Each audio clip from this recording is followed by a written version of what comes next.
এই যে প্রোডাক্টটা, এই প্রোডাক্টটা নিয়ে কাস্টমার অনেক বিভ্রান্তি সৃষ্টি হয়। যেরকম স্টোন গুলা যে আছে না, স্টোন গুলা হলো বোরখাতে অনেক থাকে, মেয়েদের যে বোরখা আছে বোরখাতে থাকে।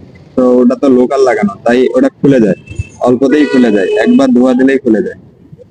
এটা কিন্তু টেন ওভার অরিজিনাল দ্বারা দেখাচ্ছে, বাটনে লেখা আছে টেন ওভার, এটা অরিজিনাল প্রোডাক্ট। এই কারণে এটা আমি গ্যারান্টি দিতে পারি যে এই এই যে পুঁতিটা আছে, স্টোনটা আছে, এটা সহজে খুলবে না, অনেক জোর না দিলে খুলবে না। যেরকম আমি কাস্টমারকে বিশ্বাস করাই কিভাবে, আপনি যদি এই প্রোডাক্টটা নখ না ঢুকিয়ে এই এরকম ঘষে যদি উঠিয়ে দেন, তাহলে এই প্রোডাক্টটা আপনাকে ফ্রি দিয়ে দেবে। মানে সেক্ষেত্রে কি হয়, কাস্টমারের আত্মবিশ্বাস আরো বাড়ে যে না, তাহলে ঠিক আছে, এটা নেওয়া যায়। আর লোকাল যেটা লাগানো থাকে যেরকম বোরখাতে এক ধোয়ায় চলে যায়, এই কারণে আর কি গ্যারান্টি দিতে পারে না তবে এটা এক্সপোর্টের, এই কারণে আমি গ্যারান্টি দিয়ে সেল করি।